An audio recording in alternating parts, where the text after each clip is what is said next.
નમસ્કાર મિત્રો, I hope બધા મજામાં છો। આજે આપણે જઈ રહ્યા છે હસ્તગીરી ભાઈબંધ સાથે। પહેલાં હસ્તગીરી પાલીતાણાથી જવા છે। પાલીતાણાથી 25 કિમીની આજુબાજુનો રસ્તો છે।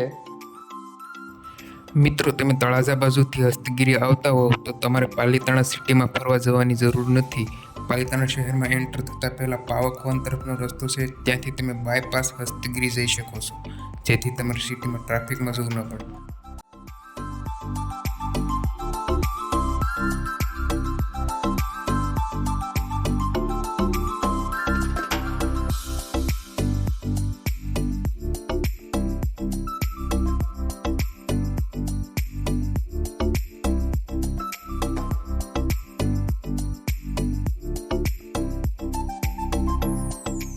મિત્રો, તમે ચોમાસામાં હસ્તગીરી જવાનો આગ્રહ રાખજો, કારણ કે ચોમાસામાં જે કુદરતી નજારો જોવા મળે છે ને, શાયદ બીજી ઋતુમાં કદાચ ના પણ મળે। બીજી એક વાત મિત્રો, પાલીતાણાથી હસ્તગીરી 25 કિલોમીટરનું અંતર છે। 25 જવાના અને 25 આવવાના, એમ ટોટલ 50 કિલોમીટર। અને મેઇન પોઈન્ટ વચ્ચે કે પેટ્રોલ પંપ પાલીતાણાથી હસ્તગીરી વચ્ચે આવતો નથી, તેથી તમારા વાહનમાં ફ્યુલ હોવું જરૂરી છે। હસ્તગીરી સત્તા વચ્ચે રસ્તામાં રોહિશાળા તીર્થ આવશે, જે જૈનોનું તીર્થધામ છે, જ્યાં સ્નાન ઘાટ પણ છે અને શેત્રુંજીનો કાંઠો છે, અને ચારે બાજુ કુદરતી નજારો જોવા મળે છે। અહીં સાંજના સમયે આરતી પણ કરવામાં આવશે, શાયદ લગભગ 6 વાગ્યાની આજુબાજુ આરતી પણ થાય છે।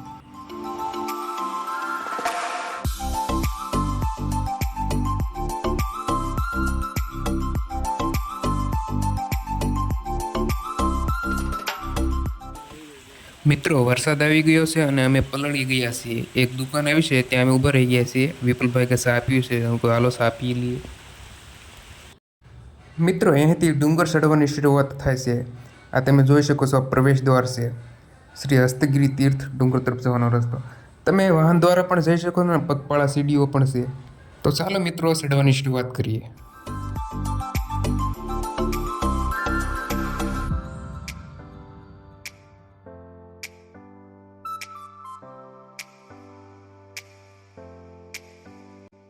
જુઓ મિત્રો, આવી રીતે રસ્તો આવી રહ્યો છે, ચારે બાજુ લીલુંછમ કુદરતી નજારો જોવા મળે છે।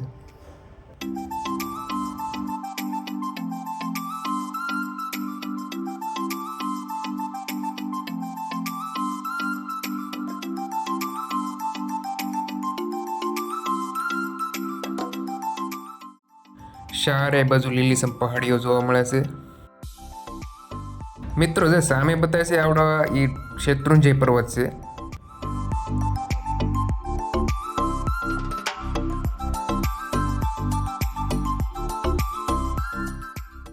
અને નીચે પહાડીઓ છે, એક સુંદર મજાનું નાનકડું ગામ છે, જો આ તમને બતાવે છે શેત્રુંજીના કાંઠે નાનકડું ગામ। તો ફાઇનલી મિત્રો, ડુંગર ઉપર આપણે આવી ગયા છીએ। આ છે મેઇન મંદિર। મિત્રો, અંદર ફોટોગ્રાફી અને વિડીયોગ્રાફી માટે મનાય છે, એટલે તમને બહારથી જ બતાવીએ છીએ।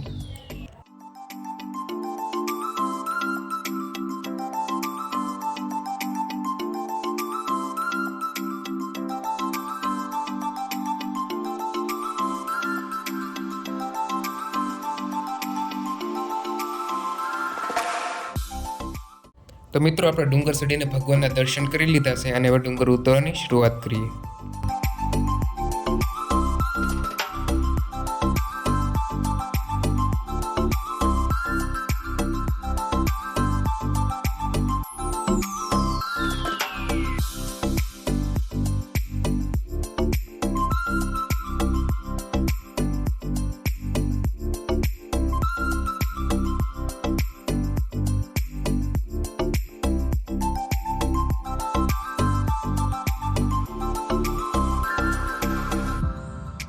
તો ફાઇનલી મિત્રો, આપણે ડુંગર ચડીને પાછા ઉતરી પણ ગયા છીએ, અને નીચે અહીં પ્રવેશ દ્વાર પાસે મૂર્તિનો ઉત્સવ છે।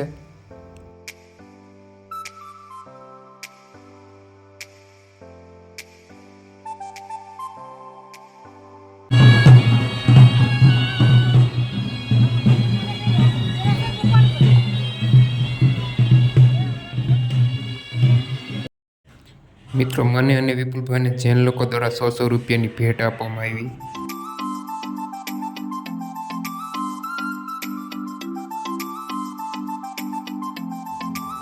તો મિત્રો આજનો અમારો હસ્તગીરી તીર્થનો પ્રવાસ કેવો લાગ્યો તે કમેન્ટ બોક્સમાં જરૂરથી જણાવશો અને વિડીયોને લાઇક શેર જરૂરથી કરજો અને જો અમારી ચેનલમાં નવા હોય તો ચેનલને સબસ્ક્રાઇબ કરવાનું ભૂલતા નહીં.